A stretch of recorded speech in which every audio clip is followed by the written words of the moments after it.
Olá, bom dia a todos.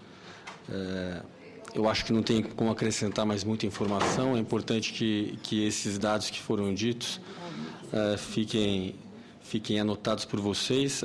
Esses entre 12 e 18 mil laboratórios no país, 10 grandes corporações, onde são fundos de capital aberto, com dinheiro de banco, dinheiro de fora, são... na verdade, carteiras de investimento, né? É difícil você considerar isso. O portfólio saúde é parte só desse investimento, que são bancos por trás e por aí vai. Então, é difícil você encarar isso como um negócio de análises clínicas por si só, né?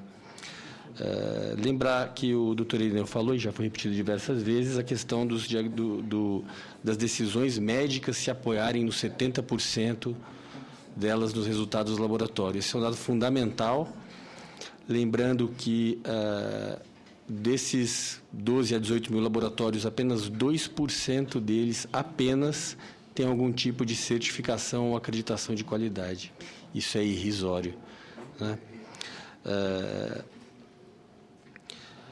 Há 20 anos, mais ou menos, que nós estamos sem reajuste.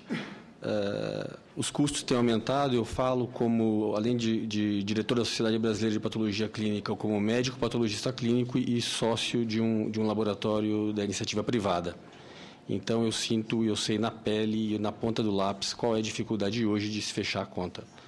A gente tem conseguido reduções com fornecedores, né, de insumos importados, etc., e equipamentos, e nós pressionamos, porque nos vemos pressionados, e nós temos conseguido a redução desses insumos e melhorar os nossos custos, mas o aumento, né, dos impostos, dissídio todo ano, isso, com 20 anos sem reajuste em tabela de valores, a gente está chegando, isso não é fatalismo, a gente de fato está chegando num ponto em que a situação tende a ficar muito grave.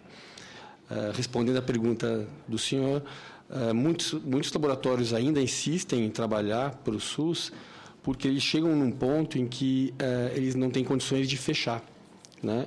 Eu sou auditor do programa de auditores da Sociedade Brasileira de Patologia Clínica, tenho inúmeras histórias e possibilidades de conversar com proprietários de laboratório, e eles chegam num certo momento, né, porque os laboratórios, na sua grande maioria, são instituições familiares, né, e que o proprietário é aquele que ainda põe a mão na massa, não tem as características de um administrador e não tem condições de contratar um administrador. E ele chega em determinado momento, quando ele descobre que o seu problema já está em certo ponto, que ele não tem condições financeiras de arcar para fechar, né? Para fazer demissões, para fechar. E aí ele começa a se afundar em dívidas, e aí vai piorando a situação, e isso contribui ainda mais para essa concentração, né? Essa concentração em poucas corporações tomando conta desse mercado, que não é absolutamente nada saudável, para usar a palavra, né? Como disse o meu colega ali, os processos pré-analíticos, né, do laboratório, eles são muito bem regulamentados e são fundamentais para que a análise em si seja bem feita e para que o laudo, para que o exame tenha valor, né, ou seja confiável. Ou seja, desde a entrada do paciente, desde da forma como ele é,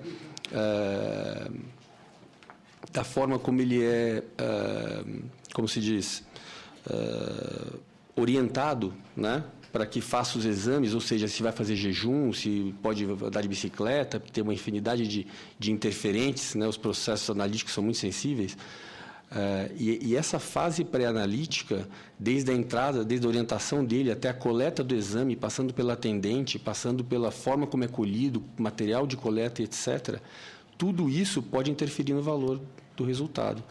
Então, dá para imaginar que essas concentrações, onde funciona uma usina muito grande num determinado ponto do país e que pega amostras de sangue de um outro extremo e que viaja quilômetros aí expostos às temperaturas quais sejam, sem que seja sem que sejam tomadas as devidas medidas e precauções para que isso chegue da forma como se deve na ponta, isso pode interferir, sim, no resultado do exame. E, consequentemente, no diagnóstico do médico, no tratamento, no acompanhamento, etc. Lembrando que um dado importante também, dentro do setor de saúde privado, apesar dessa contribuição dos laboratórios em 70% das decisões médicas, apenas 11%, 12% dos custos das operadoras são referentes ao laboratório, né? Ou seja, a gente contribui muito e custa pouco para eles, né? Então, essa é uma informação importante também, porque a gente, volta e meia, a gente se vê pressionado dizendo que os custos da saúde são por conta dos laboratórios. Eu me refiro, nesses 11%, aos laboratórios em si, não aos serviços diagnósticos, né? Que daí são outras contas. Eu acho que esse debate é fundamental, é muito bom como membro da sociedade, tanto da sociedade civil quanto da Sociedade Brasileira de Patologia Clínica, ter a oportunidade de vir aqui falar um pouquinho com vocês e contar para vocês como anda esse setor, que está, assim, doente e que, se não for tomada uma ação, as coisas podem piorar e muito. E quando as coisas ruins acontecem na ponta, dificilmente vão falar, pô, mas isso aqui poderia ter melhorado lá atrás, ou se o diagnóstico tivesse sido feito a tempo.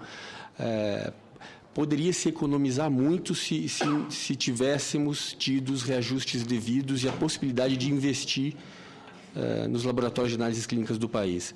Porque uma coisa que acontece com muita frequência é, pelos laudos não baterem com a clínica médica, o paciente é recomendado que faça exame num outro laboratório. Então, ele fica fazendo a média de 3, 4 laboratórios para tirar um resultado.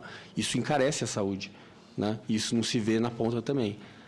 Porque é óbvio que um laboratório certificado, com qualidade, com condições, né, de fazer um bom serviço, obviamente que ele tem condições muito maiores de contribuir com um laudo mais confiável, um laudo preciso no final das contas, né, do que um laboratório que não tem certificações ou acreditações, ou mesmo não cumpre a RDC que determina que sejam feitos os controles de qualidade interna do laboratório. É isso que eu tinha para dizer. Obrigado